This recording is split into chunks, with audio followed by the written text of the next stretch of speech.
வாங்க கீரை சாம்பார் எப்படி பண்ணுறதுன்னு பார்க்கலாம்.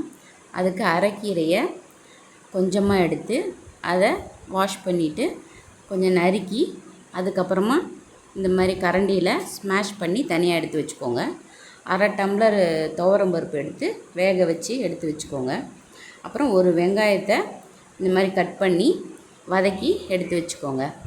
அதுக்கப்புறம் சாம்பார் பண்ணுறோம் இல்லையா, அதே மாதிரி தாங்க. ஒரு லெமன் சைஸ் அளவு புளி எடுத்து 2 தக்காளி போட்டு கரைச்சி அதோட சாம்பார் தூள் 3 ஸ்பூன் போட்டு கொஞ்சம் உப்பு போட்டு தேவையான அளவு உப்பு போட்டுக்கோங்க. அப்புறம் மஞ்சள் பொடி போட்டுக்கோங்க. போட்டு நல்லா கொதிக்க வைங்க. கொதிக்க வச்சுட்டு கொஞ்சம் அந்த சாம்பார் தூள் ஸ்மெல்லெல்லாம் போன பிறகு அந்த கீரையை அதோடு சேர்த்து மிக்ஸ் பண்ணிவிடுங்க. மிக்ஸ் பண்ணிவிட்டு அந்த வதக்கி வச்சோம் இல்லையா, அதையும் அதோட மிக்ஸ் பண்ணிவிட்டு அதுக்கப்புறம் அந்த பருப்பை வேக வச்சுருந்தோம் இல்லையா, அந்த பருப்பையும் எடுத்து அதோட சேர்த்துருங்க. சேர்த்துட்டு பெருங்காயத்தூள் போட்டு மிக்ஸ் பண்ணி விடுங்க. நல்லா கொதிக்கணுங்க. நல்லா கொதித்து ஒத்தாப்பில் ஆகணும்.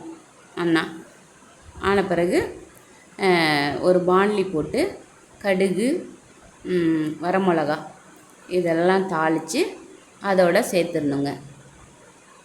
அவ்வளோதாங்க, சாம்பார் ரெடிங்க. கீரை சாம்பார் ரெடி. வாங்க சாப்பிட்லாம். இது வந்து இட்லி, தோசை, சாதம் எல்லாத்துக்கும் நல்லா இருக்குங்க. சூப்பரான கீரை சாம்பார் ரெடி. வாங்க சாப்பிட்லாம்.